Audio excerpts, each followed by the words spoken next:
미나상 곤방와 K짱 데스. 여러분 안녕하세요. 저는 K짱입니다. 매주 토요일 밤 12시 여러분들과 함께 공포 라디오 생방송으로 찾아뵙고 있습니다. 유튜브에서 저를 처음 보시는 분들은 구독 버튼 그리고 좋아요 버튼 눌러주시고요. 오늘 영상 다 끝나면 댓글도 함께 부탁드리겠습니다. 오늘 제가 가지고 온 이야기는요. 오늘 뭔가 정장에 약간 느낌 있죠? 뭔지 알죠? 네, 맞습니다. 오늘은 약간 호스트 클럽과 관련된 사건을 가지고 왔습니다. 여러분, 오늘 사건 대박입니다. 언제나 그랬지만. 자, 그러면 지금부터 일본의 어느 호스트 클럽 제왕의 실종 사건 지금부터 전달해 드리도록 하겠습니다. 들어오세요.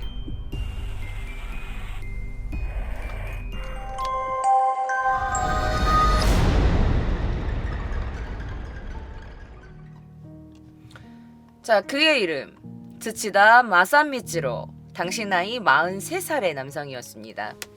자, 이 츠치다는요, 가부키초나 하치오지 시내에서 여러 개의 호스트 클럽을 경영했어요.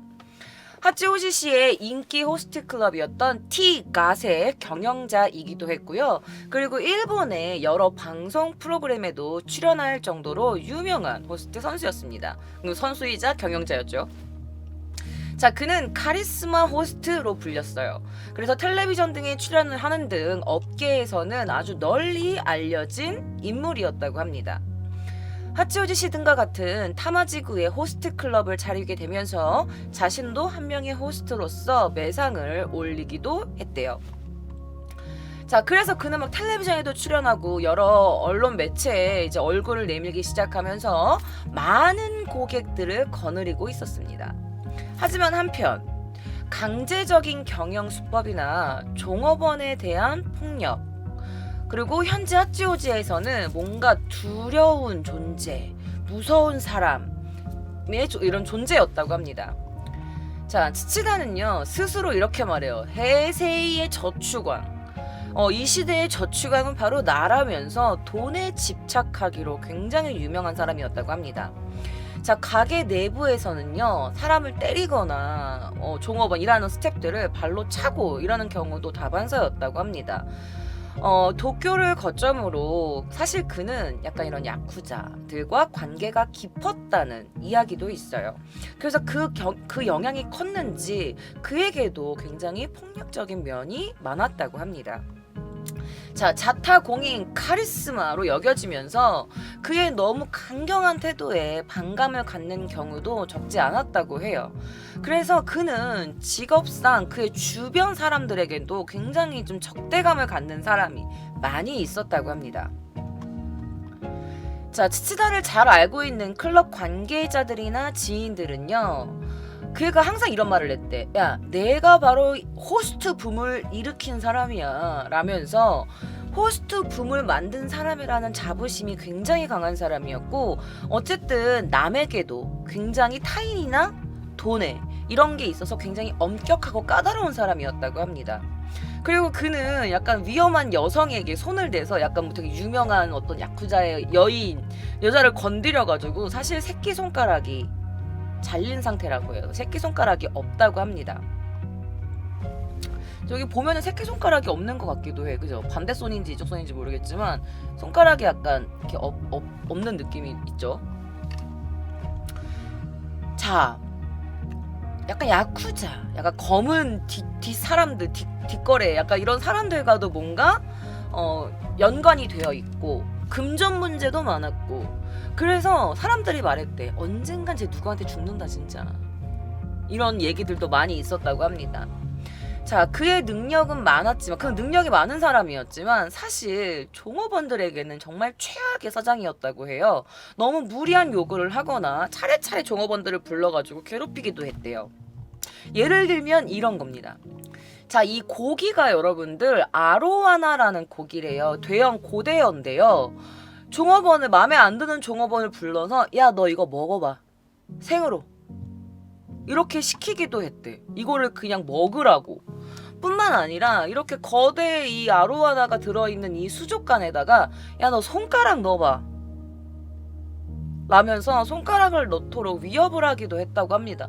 이 아로하나가 보면은 입에 되게 뾰족한 뭔가가 가시 같은 게 이렇게 있거든요. 그리고 크니까 이 물고기가 물면 아프지 않을까라는 생각이 들어요. 어쨌든 이런 말도 안 되는 태도로 사실 그는 주변 사람들에게 굉장히 미움을 받고 있었다고 합니다. 하지만 그가 인기도 많고 유명했던 만큼 그의 밑에는 굉장히 많은 사람들이 막 득달같이 모였다고 해. 돈이 많으니까 사람들이 그냥 이러면서 계속 이렇게 싸바싸바하면서 올려줬겠죠. 자, 사람들이 왜 이렇게 그에게 득달같이 몰렸냐? 사실 그는 확실한 능력을 갖고 있었기 때문이에요. 그가 운영하는 호스트 클럽에는요, 치치다상을 만나기 위해서 찾아오는 손님들이 많았고, 그리고 그가 이렇게 야쿠자와 깊은 관계가 있었기 때문에 이러한 업계에서는 사실 입지가 확고했다고 합니다. 그리고 실제로 그는 자신이 이 니시도쿄시의 제왕이라면서 스스로를 지칭하고 다녔고, 니시도쿄 하츠오지 타치가와에 네가 만약에 호스트 클럽을 열려고 한다, 야 그럼 인사차 돈 가지고 와 라는 말도 막 여기저기 하고 다녔다고 합니다. 네가 만약에 호스트 클럽 여기서 차릴 거야? 돈 갖고 인사하러 와야지, 내 허락 받아야지 라면서 약간 그렇게 호언을 하고 다녔다고 해요. 사실 치치다는요, 뭐 그가 운영하는 여러 개의 호스트 클럽, 캬바쿠라 등등이 있었고, 또 그 가게들이 장사가 잘 되기도 했어요. 그리고 거기다가 일본 TV에도 얼굴을 자주 내밀었기 때문에 뭐 카리스마 호스트라면서, 그래서 사실 그를 잘하는 호스트 클럽의 다른 관계자는 사실 그가 니시도쿄의 얼굴이었다라고 인정하는 말도 하기도 했다고 합니다. 하지만 그의 이런 그에게 적대감을 갖는 사람들이 많았던 것만큼 사실 그의 이런 좋은 상황이 지속되지는 않았던 것 같아요. 그리고 사실 이 하치오지라는 동네의 특수성도 있어요. 역사가 굉장히 오래된 성읍이면서 당시에는 인구가 55만 명 정도가 됐고, 그리고 지방의 현청 소재지 이상으로 규모가 굉장히 큰 도시이기도 합니다. 그래서 사실 여기서 무슨 일이 있었냐, 과거에는 일본의 최대의 지정 야쿠자 야마구치파가 본격적으로 관동으로 진출한 곳이기도 하고, 하치오지 항쟁이라고 해가지고 이 무대가 되기도 합니다. 야쿠자들끼리의 이런, 뭔지 알지? 자, 어쨌든 자, 가부키초, 언제나 제 사건에는 가부키초에 관련된 사건이 많은 것 같아요. 그쵸? 자, 치안이 최악이었던 당시 이제 가부키초를 문제 삼은 경찰이 2003년 4월부터 가부키초의 정화 작전에 들어갑니다. 자, 그 내용은 뭐였냐? 바로 풍속점과 그 야쿠자를 일제 적발하자라는 이런 정화, 여기를 좀 깨끗하게 하자라는 작전이었는데요. 이때 경찰이 이 작전에는 1000명의 경찰관들이 동원되게 됩니다. 그리고 많은 풍속점이 가부키초에서 사라지게 되고 1000명 이상의 체포자가 발생하게 됩니다. 이 영향은 당연히 호스트 업계에도 미치게 됐어요.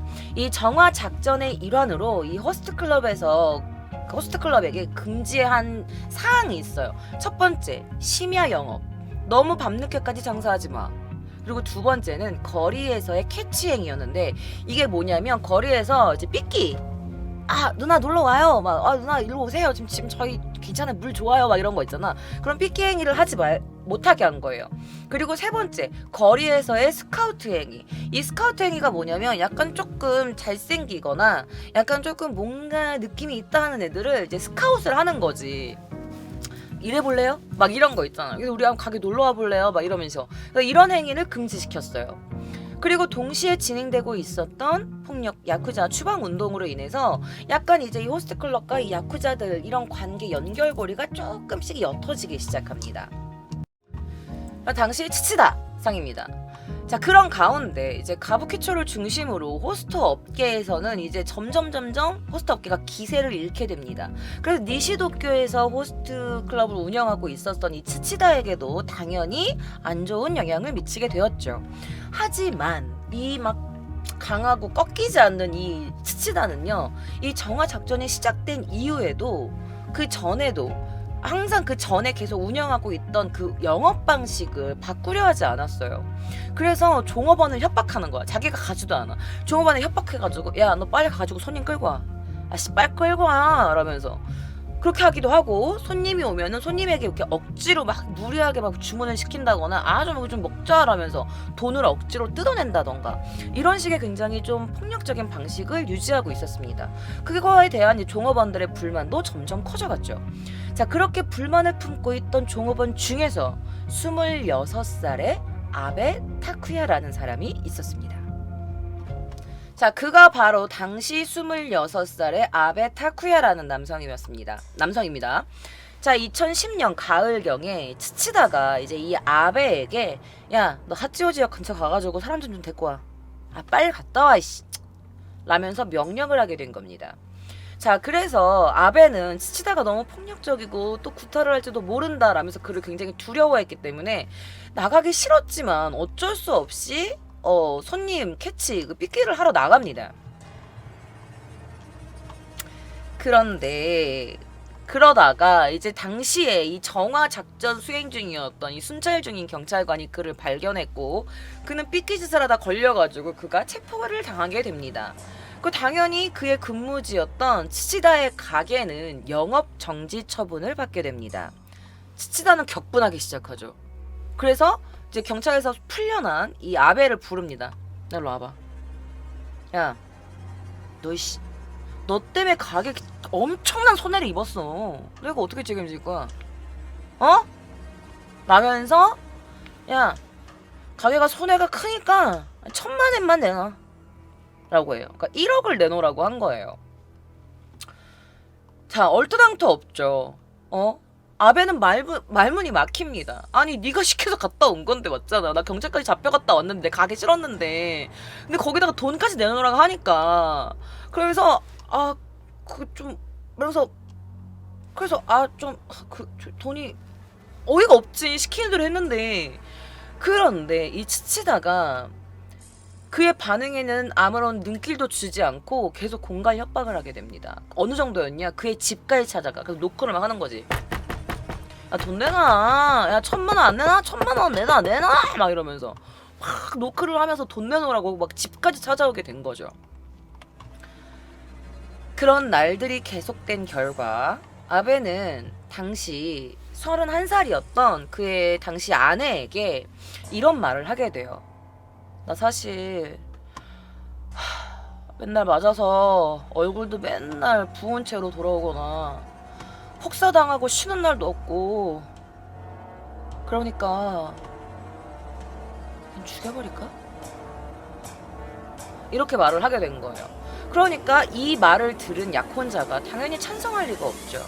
그러면서 그녀가 무슨 소리야, 사람을 죽인다니 안 되지 라면서 그를 이렇게 막으려고 했어요. 하지만 아내의 이런 말에는 그에게는 사실 와닿지가 않았어. 아내가 그러면 안 돼, 그건 나쁜 짓이잖아 이런 말은 사실 이러면서 알겠다고는 했지만 사실 아내의 이런 위로나 그럼 하지 말라는 이런 말들이 그의 귀에는 들리지 않았습니다. 그래서 약혼자에게 이렇게 말해요. 그 아내에게 근데 계속 이 상태잖아? 그럼 내 인생은 진짜 엉망진창이 될 거야. 네가 알아주지 않아도 괜찮아 라면서 이렇게 이 두 사람 사이에는 약간 말다툼이 생기게 됩니다. 어쨌든 이날에는 안 좋은 일은 멈출 수 있었어요. 아무 일도 일어나지 않았죠. 하지만 당시 이 아베의 이런 사리를 눈치챈 인물이 있었습니다.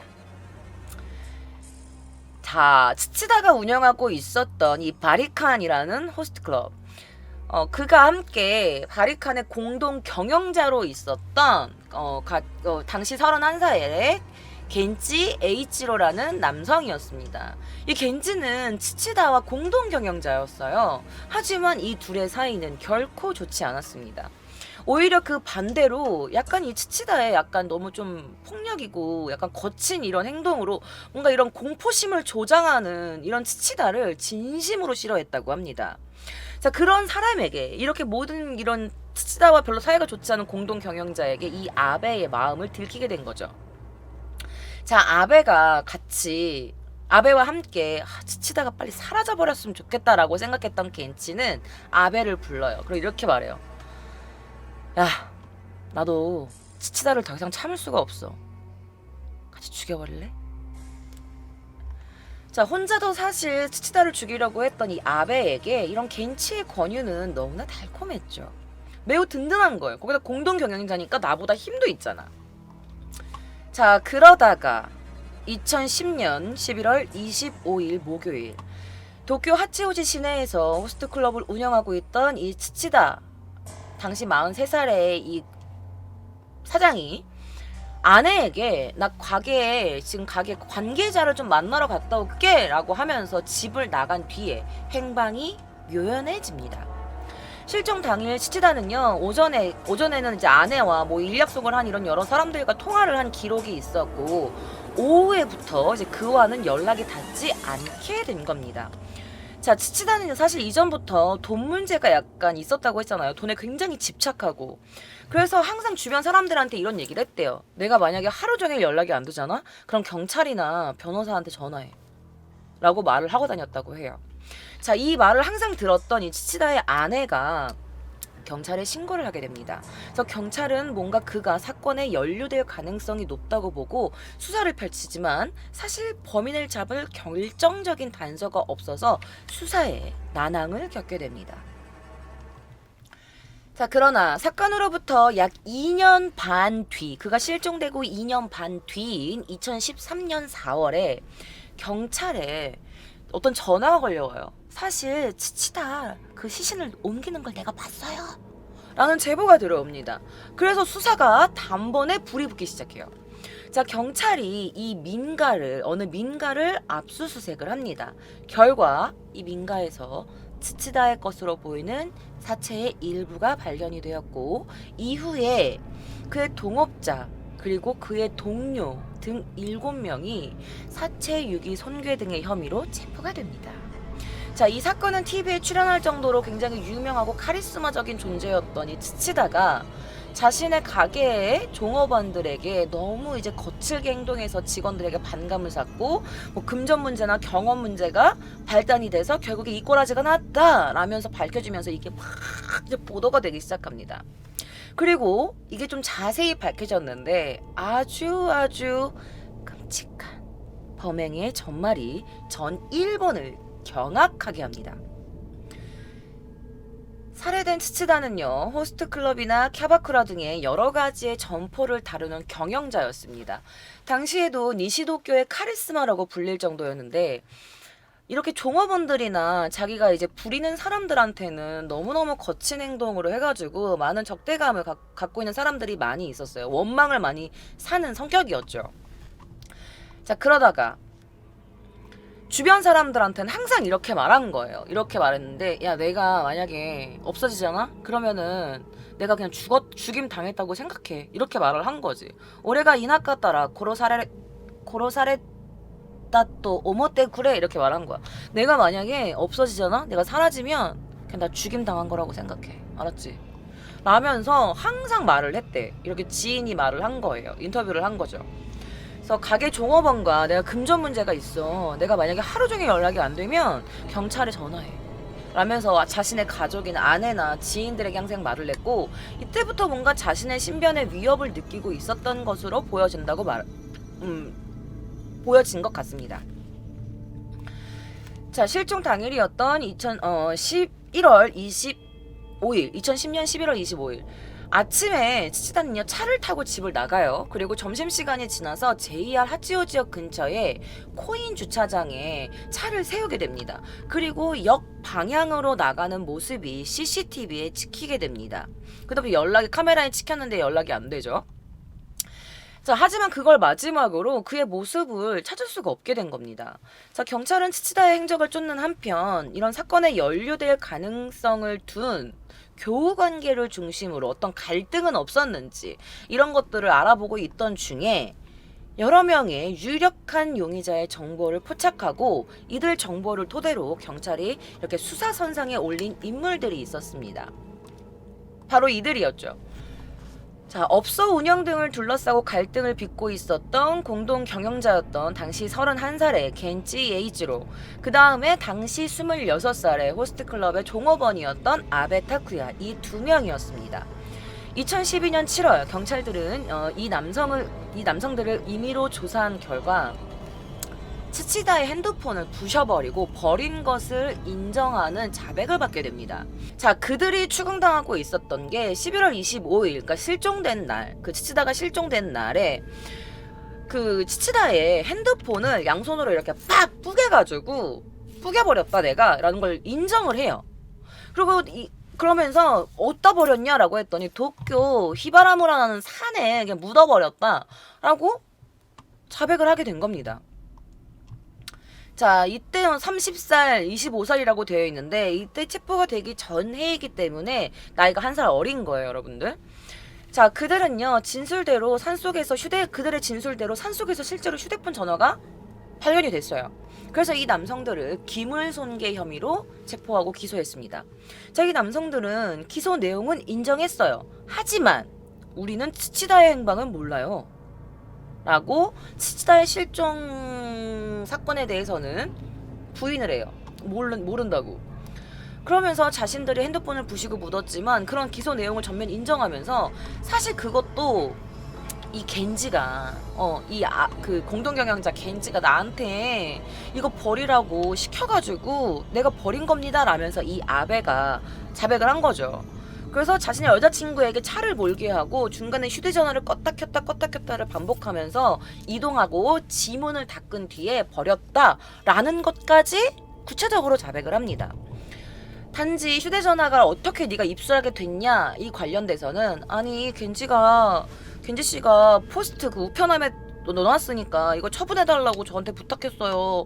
평소 제가 신세를 지고 있었기 때문에 거절하기가 어려웠습니다 라고 말을 해요. 그 제가 치치다 씨한테 직접 빼앗은 건 절대 아니에요 라고 호소했다고 합니다. 자, 9월 26일 판결 공판에서 후카미 레이코 재판관은요, 징역 1년에 집행유예 3년, 구형 징역 1년의 유죄 판결을 선고합니다. 징역 1년에 집행유예 3년, 유죄 판결이 내려졌지만 이 판결에서 이 판사가 이런 말을 해요. 어딘가에 어떤 범죄와 관련성에 대한 우려가 지워지질 않네요 라면서 굉장히 이례적으로 이런 말을 언급했다고 합니다. 이 사건의 수사 관계자들도 그들이 재판에서 100% 사실만 이야기하고 있다고는 생각이 들지 않습니다 라면서 의심을 거두지 않았다고 합니다. 하지만 다른 증거가 없었으니까 그래서 그렇게 세월이 지나서 2013년 4월이 됩니다.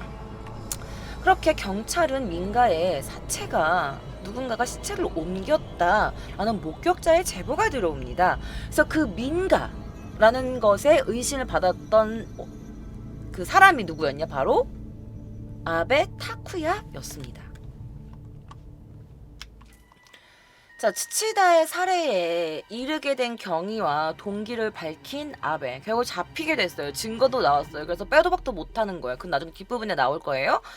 자, 그러면서 왜 치치다를 살해했냐라고 했더니 이 아베가 하는 말이 사실 이 치치다는 너무너무 무서운 사람이었습니다 라고 증언합니다. 조금이라도 실수가 있으면 맞았고요. 그리고 저를 홀딱 벗겨놓고 춤을 추게 했습니다. 그 이외에도 우리 동료들한테 주먹 다짐, 그러니까 서로 싸우게 시키거나 가끔 가다가 바빠서 전화를 못 받거나 그러면 엄청난 구타를 당했어요.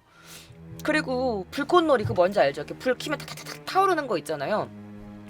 그 불꽃놀이를 켜가지고 불 붙인 다음에 저한테 제 살에 갖다 대서 화상을 입기도 했습니다 라고 자백을 해요. 뿐만 아니라 가끔씩 갑자기 야 라멘 좀 사! 라고 해가지고 지갑에 돈이 없으면 엄청 때리고 그리고 제 얼굴에 매직으로 장난을 치는데요. 저는 칭카치입니다 라는 말을 쓰게 했어요. 그래서 난 이게 칭카치가 뭐지라고 검색을 해봤거든요. 근데 뭔가 안 좋은 말이라는 느낌은 들었어. 근데 칭카치가 뭐냐면 이 남성의 귀 뒤에 생기는 치구래요. 그러니까 이걸 욕설로 사용할 때는 그 껍질 곰팡이, 굴 이런 좀 모욕스러운 말인 거지. 남성의 성기 생기는 곰팡이 이런 거를 말하는 거래. 그래서 얼굴에다가 오레와 칭카츠 데스 라면서 낙서를 하게 하거나 올해와 마카데스라면서 저는 바보입니다 라면서 매직으로 장난을 치고 자기를 웃음거리를 만들기도 했고, 그리고 서 있는 모습이 마음에 들지 않는다고 또 맞고, 그리고 웅크리고 이렇게 앉아 있으면 갑자기 때려가지고 엎어지면 거기다가 소변을 보기도 했습니다 라고 했어. 맞아서 넘어지면은 그 머리에다가 오줌을 싸는 등 이런 진짜 말도 안 되는 터무니없는 행동을 너무 많이 했던 거야. 그러니까 사실 이 아베가 원망을 갖는 것도 이해가 가. 그쵸? 물론 방법은 잘못됐지만 얼마나 죽도록 미웠겠니. 이렇게 날 괴롭히는데. 근데 왜 그만두지 않았을까 일을. 뭐 그가 조직폭력배와 관련이 있어서 그거에 대한 보복도 무섭기도 했겠죠. 자, 그리고 이제 그 아베의 전처, 그러니까 이 사건이 있고 이제 이혼을 했겠죠. 그래서 아베의 전처는 이런 얘기도 했대요. 평소 그가 맞고 들어와서 얼굴이 팅팅 부어서 돌아오거나 그렇게 혹사당하는데 쉬는 날 한 번이 없었어요 라면서 호기캐니 할 때 체포된 적이 있었는데 그 벌금이나 가게 리모델링 비용을 전부 내라고 하고 정말 너무너무 괴롭힘을 심하게 당했어요 라면서 이 전처가 그를 동정하는 증언을 하기도 했다고 합니다. 자, 공동 경영자이자 가게에서 넘버 2의 호스트였던 이 겐지 또한 치치다에게 강한 원한을 품고 있었습니다. 자, 겐치의 지인은요, 이 치치다와 겐치가 같이 공동 경영을 하고 있었는데 사실 가게에서 대부분 경영 실무를 그가 다 혼자 맡고 있었다고 합니다.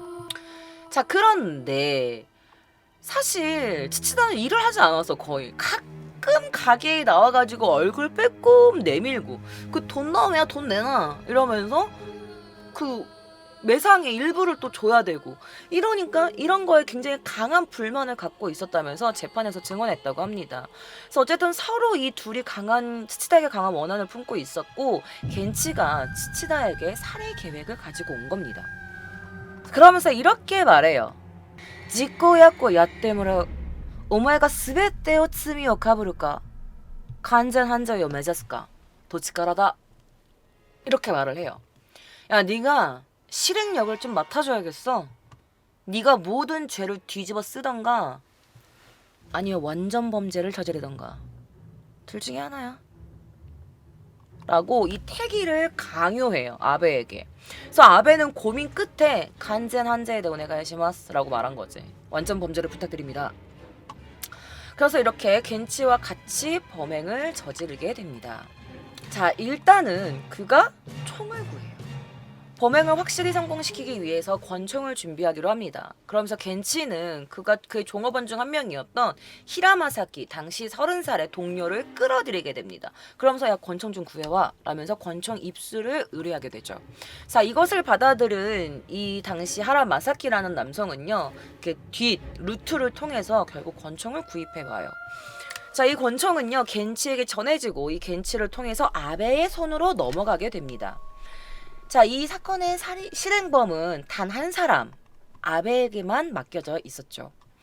자, 치치다의 실종 날이었던 2010년 11월 25일, 아베와 겐치는 드디어 실행에 옮기게 됩니다. 실행 역할을 맡았던 아베는요, JR 하치오지역 근처에 있었던 호스트클럽 가게에 치치다를 부릅니다. 자, 치치다는요, 겐치가 부른 대로 이제 가게로 가게 되죠. 치치다와 아베가 불렀으니까 뭐 돈 준다고 했겠지. 그래서 가게로 결국 가게 됩니다. 자, 그리고 나서 그곳에서 기다리고 있었던 아베. 그는 권총과 함께 아베를 기다리고 있었죠. 자, 치치다가 들어오는 모습을 확인한 이 아베는요, 겐치 지인으로부터 조달받은 이 권총으로 치치다의 가슴과 머리를 겨냥해서 살해합니다. 그런데 이렇게 하기 전에 미리 총을 좀 쏴보는 사격 연습도 하기도 했다고 해요. 굉장히 계획적이었던 거죠.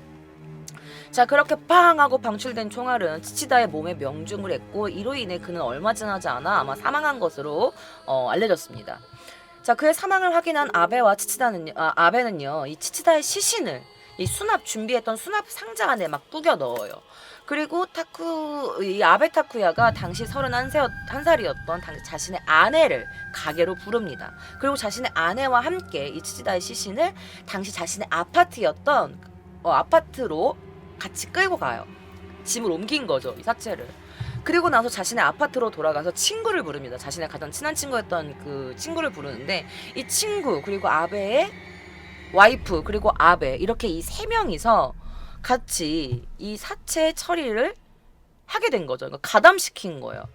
근데 여기서부터 여러분 상상을 초월하는 은폐 공작이 시작됩니다. 자, 그리고 이 셋은 어떻게 하냐? 아베에게 연락을 받은 친구 그리고 그의 전처는요, 이 사체가 들어있는 수납 박스와 어떤 큰 솥, 이런 업소용 큰 곰솥을 가지고 아베의 본가로 가요. 그러니까 아베의 친가로 간 거죠. 그래서 그 사체를 같이 옮깁니다. 자, 아베의 본가 실제 집입니다. 요 근래에 찍었던 거래요. 지금 막 이렇게 뭐가 넝쿨이 이렇게 되어 있죠. 그러니까 관리가 안 되고 있는 것 같기도 하고, 근데 커튼이 닫혀가지고 아무도 안 사는 약간 그런 느낌인 것 같긴 한데, 자 어쨌든 당시 이제 그의 본가로 가요. 그래서 이 그 아베의 본가에 도착한 이 세 명은 이제 시신 처리에 착수하려고 합니다. 그런데 이 친정에 아베의 친아버지가 있었던 거야. 당시 59살, 59세였던 아베 히데키, 아베의 친아빠가 있었던 겁니다. 그래서 이 걸리면 안 되잖아, 아빠한테. 그래갖고 이제 아베가 전처한테 이렇게 부탁을 하는 겁니다. 야, 아버지 좀 갖고 데리고 나가가지고 한 잔 좀 마시고 와. 난 그동안 시신 처리하고 있을게. 라고 자신의 전처에게 부탁을 하게 된 거죠. 그래서 이 전처가 재치있게 이제 그 작업을 할 수 있게 아버지를 일단 그 시아버지죠. 그러니까 잠깐 밖으로 데리고 나가서 아버지가 이제 아버지 한잔하러 가요 라면서 이제 아버지를 끌고 밖으로 나가게 된 겁니다. 자, 그동안 그들은 어떻게 했냐?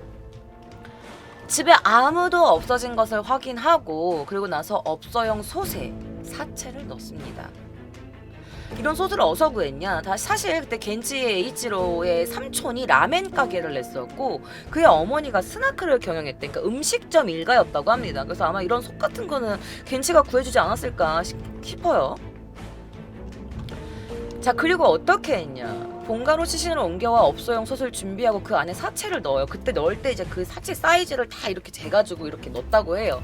그런 다음에 어떻게 했냐? 토막을 내가지고 사체를 넣고 물과 강알칼리성 약재를 섞어요. 그래서 이게 피부 조직이 녹게끔. 그래가지고 이 스토브를 끓였죠. 그래서 아까 전에 와이프한테, 전처한테 나 시신 처리하고 있을게 라고 말한 게 아니고 나 시신 녹이고 있을게 라고 말을 했다고 해요. 자, 그리고 나서 약품 등을 사용해서 이 사체를 녹이려고 했어. 그런데 사실 사람의 사체가 그렇게 금방 녹진 않잖아요. 그래서 상당한 시간이 필요했어요. 자, 작업 시작 후 몇 시간이 지난 다음 날 8시쯤 이제 아침에 들어온 거지. 야콘자와 아베의 친아빠 아베 히로키가 들어오게 됩니다. 집에 들어오는데 어떻게? 뭔가가 이렇게 막 녹아 있어. 막 엄청 냄새 나고 막 이래. 그래서 결국에는 시신을 녹이고 있던 현장을 그 친아버지에게 걸려버린 겁니다. 그래서 친아버지인 히데키가 귀가했을 때 본 게 자신의 아들 그리고 자신의 아들 친구가 이 치치다의 시체를 냄비에 끓이고 있는 장면을 보게 된 거예요. 그래서 결국에는 이 아들인 아베가 자신의 아버지에게 사실 이렇게 저렇게 돼서 지금 시체 녹이고 있어요 아버지 라고 자백을 하게 됐어요. 그런데 그걸 알게 된 아버지의 행동, 여러분이면 어떻게 하시겠어요? 집에 딱 돌아왔는데 내 아들, 내 자녀가 갑자기 시체를 막 끓이고 있어. 여러분들은 어떤 선택을 하실 건가요? 이 아버지는 놀라운 행동을 합니다. 전화를 합니다. 직장에. 그리고 이렇게 말하죠. 나 일주일 동안 휴가 좀 얻겠다고. 휴가 내겠다고. 그래서 직장에 일주일간 휴가 전화를 하고 나서 아베 자신의 아들에게 가담을 합니다. 네, 시체를 처리하는데 가담하게 된 거예요. 아들을 그대로 둘 수 없다. 아들을 범죄자로 만들 수 없다. 라고 재판에서 이렇게 말을 했대요. 그래서 아들의 소원을 들어주자 라고 해가지고 거실에서 앉아가지고 사체가 녹기를 계속 기다렸다고 합니다. 냄비도 있고 시체도 아직 거기 부엌에 있어서 너무 어쩔 수 없었고, 타쿠야, 자신의 아들 아베 타쿠야도 아버지 제발 한 번만요 제발 눈 좀 감아주세요 라면서 계속 해달라고 빌고 있어가지고 자신의 아들을 신고할 수 없었다라고 말했다고 해요. 그래서 사실 그때 주방 안에도 들어가지 않았고 냄비 안도 못 봤어요. 그런데 녹을 때 그 소리는 계속 들렸어요. 뭔가 삐, 포 이런 소리는 계속 들렸습니다 라고 말을 했대요, 공판에서. 편안한 곳이어야 할 거실에서 굉장히 소름 끼치고 끔찍한 시간을 보냈죠. 그런데 그 다음날이 돼도 아들의 일은 끝나지가 않는 겁니다. 시체가 너무 안 녹는 거지. 그래서 결국 아버지도 끝내 이 시체 손괴에 관여하게 되고 맙니다. 자신의 아들을 살인범으로 체포시킬 수 없다라는 생각에 이 범행에 가담기로 결심하게 된 거죠. 이렇게 협력자들이 점점 늘어나면서 은폐는 착착착착 진행되고 있었어요. 사체를 녹이는 작업을 돕고 그 사체의 살점이 거의 높고 이제 뼈가 남을 거 아니에요. 이 뼈가 남은 상태에서 일단 이런 사체 녹인 것들을 이 배수구에 흘려버린 거예요. 배수구에 흘려 보낼 수 있을 만큼은 흘려 보내고 남은 뼈는 이 스포츠백에 담아서 어떤 강에 가지고 갑니다.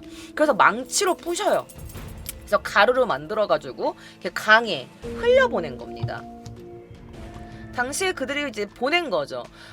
처음에 사용됐던 총, 이 총은요, 이 타마호라는 호수입니다. 타마호수라는 곳에 버렸다고 해요. 여기 근처 땅에 묻었다라고 합니다. 그리고 곰소, 그 솥에 끓인 이 내용물들은 욕실 배수구에 흘려보냅니다. 자, 그리고 여기는 이제 아키가와라는 아키강이라고 하는 곳이에요. 아키가와라는 곳인데 이 녹지 않은 뼈는 이렇게 빠바바박 부셔가지고 이 강에다가 그냥 흘려버린 겁니다. 결국 이렇게 아베는 증거가 되는 모든 것들을 처리합니다. 그런데 여기서 이것은 그냥 소문이에요, 여러분. 이런 소문이 있었어요. 이게 실제로 이 야후 치에부쿠로, 여러분 제가 이 옛날에 야해 지혜부쿠로 지혜주머니 이거 관련된 얘기 했었잖아요, 여러분들. 여기서도 이게 나와요. 어떤 거였냐면 이런 글이 올라와요. 뭐냐? 개를 녹이는 법. 이런 글이, 물어보는 글이 올라와요. 대형견이 죽어가지고 녹여서 마당에 뿌리는 법. 이런 질문하는 게 이게 글이 올라왔어요. 대형견이 죽었는데 얘를 녹여가지고 마당에 뿌리는 법 좀 알려주세요. 뭐 이런 거를 하면은 뭐 녹을까요? 막 이런 걸 질문이 올라왔어요. 그래서 사람들이 야 이거 혹시 걔가 올린 거 아니야? 걔가 질문한 거 아니야? 라면서 인터넷에서는 굉장히 화제가 됐었다고 합니다. 그래서 이 기사에서는 대형견이 아니고 사실 이 대형견이 사람이고 사람의 시체를 처리하려고 했던 건 아닌가 라고 인터넷에서 난리가 났는데 이번 사건과 관련이 있는 건 아닐까? 설마 범인이? 라는 이런 소문들이 막 이렇게 나기 시작했어요. 사실 이 보도에서는 이 호스트클럽 경영자가 행방불명이 된 건 2010년 10월이고 그 무렵에 용의자가 약품을, 이런 알칼리성 사람을 녹일 수 있는 그 약품을 대량으로 구매를 하고 있었다고 해서 이번 건과는 상관이 없지 않을까라고 생각하고 싶었는데 어쨌든 굉장히 이런 질문을 하는 어떤 누군가가 있다는 것 자체가 굉장히 섬뜩한 일이기는 해요. 그죠? 자, 어쨌든 그 후 치치다와 연락이 닿지 않은 것을 걱정했던 이 가족 아내가 경찰에 신고를 하고 이 수사가 시작이 된 거잖아요. 자, 현장 주변에 CCTV 다 확인했고 수사선상에는 아베와 겐지가 이렇게 수사선상에 올랐어요. 그래서 그들에 대한 조사를 시작합니다. 하지만 당시에 그 핸드폰을 부셨다, 우리가 버린 건 맞다, 내가 버린 건 맞다 라고 했지만 나는 아베 그 치치다가 어디 갔는지 그 실종에 나는 관련이 없다, 나는 몰라요 라고 이 둘은 계속 관여를 부인했어요. 그래서 결국에는 그냥 기계손괴죄로만 체포가 됐고 그 집행유예를 받았죠. 그렇게 되면 사실 경찰이 어쩔 수 없었어. 왜냐면 시신도 발견되지 않았고 증거도 없고 그 얘네들이 이렇게 말을 하니까 얘네를 억지로 잡아놓을 수가 없잖아요. 살인사건의 존재를 입증할 수조차 없었기 때문에 그들을 풀어줬던 거지. 그 재판받게 하고. 그리고 여러 차례 조사가 이루어졌지만 그때마다 이 아베 일행은 계속해서 부인을 했어요. 그래서 어쩔 수 없이 경찰은 자백을 받는 것은 포기해요. 그래서 다른 선상에서 수사를 한번 해보자라고 수사를 진행하게 된 거죠. 당시 집입니다. 거기서 목격자가 사실 그 어떤 사람들이 무거운 걸 뭔가 옮기는 걸 봤어요 라는 이 목격자가 등장을 했고 제보가 들어와요. 그래서 이거를 해서 다시 막 수사가 막 이렇게 막 불이 지펴지게 된 겁니다. 자, 치치다가 실종된 시기에 이 아베 친정의 수도 사용량이 증가한 것을 밝혀내요. 자, 이것이 뭔가 갑자기 왜 아베가 사라지고 갑자기 수도량이 이렇게 증가했지? 야, 이게 사건의 해결로 이어질 수도 있겠다라고 생각한 수사관들이 2013년 4월에 아베 자택 내 오수조 내부를 샅샅이 수색을 하게 됩니다.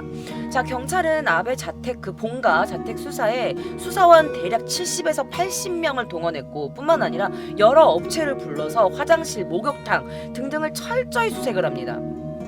그리고 범행을 저지른 날로 보이는 날에 이 수도 사용량이 평소에 사용하던 수도량의 3배가 나와요. 그러니까 뭔가 분명히 수성한 거죠. 자, 이 하수도는 실제로 이 아베 본가 집 앞에 있는 하수도라고 해가지고 누군가 또 거기 가가지고 찍은 걸 제가 가지고 온 거고요.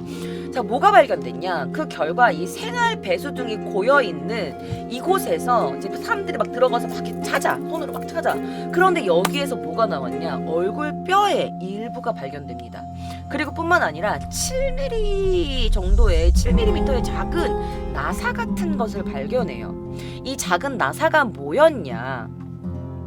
바로 이 임플란트에 사용하는 이 나사가 발견된 겁니다.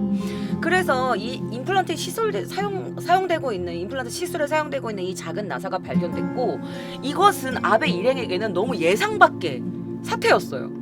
그래서 이후 감정에서 이 인골에 대해서는 이 열화가 너무 심해서 DNA 감정을 할 수 없었다. 하지만 이 작은 이 7mm의 이 작은 나사는 치아 임플란트로 사용된 것임을 알게 된 거죠. 왜냐면 이게 뭐 티타늄 그런 재질이었기 때문에 이 약품으로는 녹일 수 없는 재질의 나사였던 거예요. 그래서 이 수사인들이 임플란트 나사가 치치다할 것임을 증명하기 위해서 일본 전국의 치과 의사를 다 만났대요. 막 한 군데 한 군데를 막 다니기 시작해요. 그래서 국내에 유통되는 동일한 번호의 임플란트 나사 대략 600개의 이 유통 대상을 하나씩 추적하기 시작합니다. 그래서 이 임플란트 600개를 조사한 결과 치치다의 것으로 밝혀지게 된 거죠. 자, 이 몸통형 임플란트에 나사가 심어진 인물 중에 치치다가 포함되어 있다는 것을 밝혀냅니다. 자, 시체 손괴, 그 다음에 유기용의, 이 공소시효 3년이래요. 근데 이 공소시효 3년이 막 다가오는 가운데 이 수사 일가가 진짜 집념의 수사로 이건 모든 것들을 밝혀내게 된 거죠. 자, 이게 결정적인 수단이 돼서 이 경찰은 2013년 9월에 아베와 겐치를 비롯한 이 모든 범행에 가담한 그룹을 체포하게 됩니다. 자, 최종적으로 이 사건은 남녀 5명이 관여한 걸로 밝혀졌고, 너무나 끔찍한 이런 범행 내용이 밝혀지면서 일본 전체를 뒤흔들었습니다. 자, 이에 따라 호스트클럽 종업원이었던 아베와 그리고 공동 경영자였던 겐치를 포함한 남녀 5명이 연루가 드러났고, 이 5명이 전원 체포됩니다. 자, 이 조사 중에 이 5명은요, 이 치치다 사체 처리에 약품을 비롯해서 뭔가 이 배수구를 흘렸고 같이 뭐 옮겼고 뭐 이런 증거 인멸을 시도한 것으로 드러났습니다. 자, 시판의 배수관 즉 제거액이라고 하는 거, 이게 바로 이 카세이 소다라는 거래요. 그래서 이 라이온 브랜드의 파이프맨이나 존슨의 파이프 유신이라고 알려진 이 배수관이 막혔을 때 배수관을 뚫어주는 거 있잖아. 이 배수관 뚫어주는 제거액으로 이 사체를 녹였다고 해요. 그래서 이 녹인 사체를 배수구를 통해서 흘려보낸 거죠, 욕조에다가. 자, 게다가 여러분들, 이 수사에 의해서 이 치치다가 행방불명이 됐을 때쯤 이 겐치 공동 경영자였던 이 겐지 용의자의 지인에게, 야, 나 이거 좀 구해줘, 뭐 좀 녹이는 거, 물건 녹이는 거 그런 약품 없냐? 라면서 물건을 녹이는 작용이 있는 약품을, 그게 바로 이 카세이 소다를 대량으로 구입한 사실이 밝혀지게 됩니다. 자, 그리고 나서 이 타마 호수에다가 이 근처 땅에다가 권총을 묻었다라고 하는 이 아베 타쿠야의 자백대로 막 거길 조사해 봤는데 이 수색으로 권총이 발견되게 되었다고 합니다. 자, 이 남녀 각각 5명의 혐의를 알려드릴게요. 자, 그들은 첫 번째, 겐지 에이지로, 당시 공동 경영자였던 당시 나이 31살의 겐지 에이지로는요, 살인 혐의로 재체포가 되었어요. 그 처음에 그냥 기물손괴 핸드폰 부신 거에서 살인 혐의로 재체포가 되고 기소됐어요. 그리고 두 번째, 호스트클럽 종업원이었던 아베 타쿠야, 당시 26살, 그도 살해 혐의로 재체포가 됐죠. 그리고 세 번째, 아베의 전처, 당시 31살의 그의 아내, 같이 시체를 옮겼죠. 그리고 다섯 번째, 겐치의 지인의 남자, 이제 뭐 총을 구해준 그 사람 당시 30살에 아까 전에 그 히라마사키라는 사람이 체포가 되었고, 총도법 위반 혐의로 체포가 됐어요. 그리고 아베의 친아버지, 당시 59살이었던 아베의 친아버지, 이렇게 5명이 체포가 돼요. 자, 그리고 2명이 더 체포가 됩니다. 오 마이 갓. 자, 아베 친구도 뭐 시체 손괴죄, 시체 방조죄로 체포가 됐고 34살의 아베 친구, 아베 와이프, 아베 아빠도 체포가 됐고 겐치, 그다음에 겐치가 고용한 그 총 갖고 온 그 총도법 위기로 그 위법 혐의로 체포된 그 아베 그 겐치의 지인 이 5명이 체포가 됐는데 여기 2명이 더 플러스 됩니다. 누구냐? 바로 하치오지시에서 당시 무직이었던 겐지 사키 28살의 여성과 음식점을 경영하고 있었던 겐지 에미 28살 이 두 용의자를 사체 손괴 및 방조, 사체 유기 방조 혐의로 새롭게 체포가 됩니다. 뭔가 겐지가 붙으니까 뭔가 이상하죠. 맞아요. 이 겐지 가족이에요. 겐지의 여동생, 그 다음에 겐지의 전처 와이프와 자신의 친여동생을 이 범죄에 가담시킨 겁니다. 자, 두 사람은요 18일에 체포가 돼요. 그래서 왜 체포가 됐냐면 처음에는 우리 안 그랬어요. 우리 거기 뭐 같이 하지 않았어 라면서 부인을 했는데 수사 일가에 따르면 이 겐지 사키와 겐지 에미 이 전처와 이 여동생은요 2010년 11월 27일 그리고 12월경에 이 시신을 녹이는 그러니까 뭔가를 녹이는 성분을 포함한 액체를 구입해서 전달해 준 거예요. 겐치에게. 그리고 이 겐치 에이지로에게 전달해주고 이 츠치다의 사체를 손괴하는 도움을 준 혐의로 체포가 된 겁니다. 사용된 약재는 업무용 세정제예요. 음식점을 하고 있었다고 했잖아요. 그래서 가성 소다, 수산화 나트륨, 아까 제가 보여드렸던 그 소다, 그 다음에 가정용 키친이나 욕조, 그 다음에 배수구 파이프 등 클리너 이렇게 청소하는 이런 성분이 있는데 사실 그 좀 성분이 좀 높은 거 있잖아요. 동물, 극물 이런 단속법에서 5% 약간 그 어떤 녹이는 어떤 그런 산 이런 건가? 그런 것들을 5%를 초과하는 제형은 극물, 극독극물로 지정이 돼요. 근데 이거를 구해다 준 거야. 그래서 전 아내와 여동생이 이 독극물을 대량으로 구입한 기록이 남아 있어가지고 그것뿐만 아니라 이 아베 본가 집에서 뭔가 수도량이 평소에 3배가 됐고 뭐 이런 것들이 모두 다 밝혀지게 되면서 총 7명의 사람들이 체포가 된 겁니다. 그래서 완전 범죄 성립을 위해 은폐 공작에 가담했지만 목격자 1명에 의해서 모든 죄와 끔찍한 사실이 아주 천하에 백일하에 드러나게 된 겁니다. 자, 사실 이렇게 범행이 관여한 사람들이 저는 체포가 되었고 그냥 이대로라면 그냥 판결 받고 재판하고 이렇게 되겠지? 라고 누구나 생각했을 거예요. 여러분들도 이제 뭐 재판 나오겠지, 재판하겠지 라고 생각하시겠지만 여기서 누구도 예상하지 못한 일이 벌어지게 됩니다. 바로 구치소에 수감되어 있었던 겐지가 양말로 자신의 목을 메고 자살을 한 것입니다. 자, 그래서 재판에 회부된 것은 그를 제외한 몇몇 분이었어요. 자, 재판은 어찌됐든 담담하게 진행되어 갑니다. 2014년 9월 9일 화요일 저 도쿄도 하치오지시의 호스트클럽을 경영하고 있었던 츠치다를 살해한 사건으로 재판으로 도쿄지 제립강 지부는 9일 살인이나 시체 유기 등의 죄에 그들에게 묻게 됩니다. 자, 클럽의 전 종업원이었던 아베 타쿠야 이제 재판이 시작됐을 때는 27살이 됐었다고 해요. 27살. 그에게는요 징역 20년, 구형 징역은 25년이었대요. 그렇게 판결이 됩니다. 야스 마사오 재판장은요 아베 그다음에 피고 여러 명 등이 이 계획을 실행하기 전에 권총을 쏘는 사격 연습을 한다거나 시신을 운반하기 위한 수납 박스 같은 것을 미리 사전에 준비하고 있던 거, 그다음에 뭐 그 시체를 끓인 솥 이런 약품 이런 것들을 미리 준비하고 있었던 점을 꼽으면서 계획에 근거한 살해 방법 및 완전 범죄를 노린 아주 지극히 악질적인 범행이라고 지적했습니다.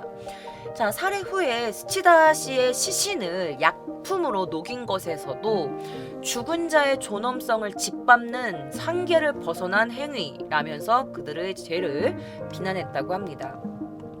자, 아베 피부가 치치다로부터 금전적 요구라든지 폭력, 괴롭힘을 받아서 이 고민한 끝에 그가 범행에 이르렀다라고 하는 이제 그게 좀 동정론이죠. 이렇게 괴롭힘을 당했다. 그래갖고 그거에 대한 원한을 품고 이렇게 사건을 일으킨 것이다라면서 이제 변호인의 주장에 따라서 주장에 대해서는 어느 정도 동정의 여지는 있으나 경찰에 상담을 하는 등 살해 이외에 피해자와 관계를 차단하는 방법은 분명히 있었다라면서 이 변호인의 주장을 단절했다고 말합니다.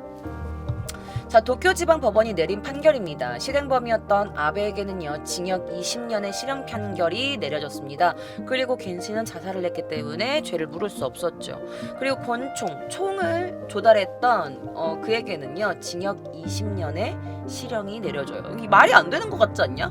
총을 전달해줬는데 징역 20년. 약간 일본은 총기에 관련돼서 굉장히 법이 센가 봐요. 자, 그리고 그의 아버지, 아베 친아버지였던 아베 히데키는요 이렇게 말을 했다고 합니다. 네, 뼈를 부수는 것을 도왔습니다. 처음에는 타쿠야가 아들이니까 이름으로 불렀겠죠. 타쿠야가 아무것도 아버지 안 해도 돼요 라고 했는데 점점 초조해지고 아들도 초조해지는 것 같고 시간은 계속 흘러가니까 냄비에서 뼈를 꺼내서 제가 부수기 시작했고요. 그 소리가 커져서 처음에 이제 냄비에 꺼내서 이제 아들이 그걸 부수기 시작했는데 소리가 너무 커지니까 아유 하지 마 라고 해가지고 보다 못해서 제가 대신 뼈를 부셨습니다.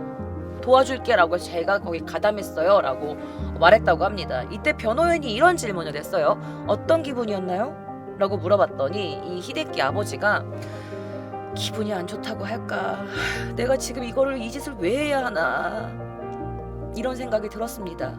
뭐 냄비를 씻는다던가 그런 일이요. 맞지? 아버지가 갑자기 며느리랑 기분 좋게 술 마시고 들어왔는데 냄비 그 사체를 끓였던 냄비를 막 설거지를 하거나 갑자기 뼈를 막 이렇게 부실 줄 누가 알았겠어. 맞잖아.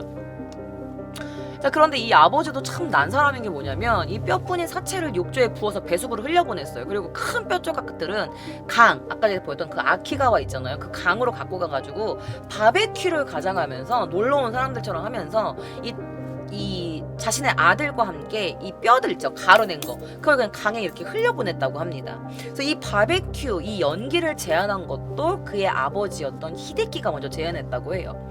우연히 사건에 휘말리긴 했지만 결국 주체적으로 관여하게 된 이 모든 일들이 이 아들에 대한 애정 때문일까요? 결국 그의 아버지에게는요 1월 집행유예 판결이 내려졌습니다. 그리고 나머지 아내라든지 이렇게 가담했던 사람들 있잖아. 나머지 범행 멤버에게는요 집행유예부 판결이 내려졌어요. 사실 공범자들도 사체유기죄를 추궁받긴 했는데 종속적인 입장이었던 것이 공표되며 집행유예 판결이 나게 됩니다. 어이없어. 말도 안 돼, 그지? 집행유예는 말도 안 된다고 생각하지 않아? 어느 정도 징역살인 해야 되지 않아? 그죠? 자, 최종적으로 이 사건에는요 남녀 7명이 관여하게 됩니다. 너무나도 잔혹하고 끔찍한 범행 내용이 밝혀지게 되면서 세상을 뒤흔든 사건이었죠. 자, 살해에 곤충이 사용되었던 것으로 보아 아마 진짜로 이들이 폭력배 야쿠자들과의 관계에도 깊이 관여하고 있었던 것이 명명백백하죠. 하지만 끝까지 이 권총의 출처는 밝혀지지 않았다고 합니다. 자, 비록 밤 세계에서 생활을 하고 있었다고는 하지만 이런 아마추어 야쿠자도 아닌 사람들이 이렇게 쉽게 총을 구할 수 있다는 것에 사실 조금 무섭기도 해요. 거기다가 또 일본에서 말이죠. 미국도 아니고. 사실 이 치치다 밑에서 일하면서 실종된 사람들이 수없이 많다고 합니다. 그리고 그는 여자 관계에서도 굉장히 복잡해가지고 그가 젊었을 때는 이런 풍속집에 가가지고 그런 풍속녀와 결혼을 해서 굉장히 돈을 많이 쓰고 다니기도 했다고 합니다. 그러니까 그의 아내도 술집에서 만난 여자였던 거야.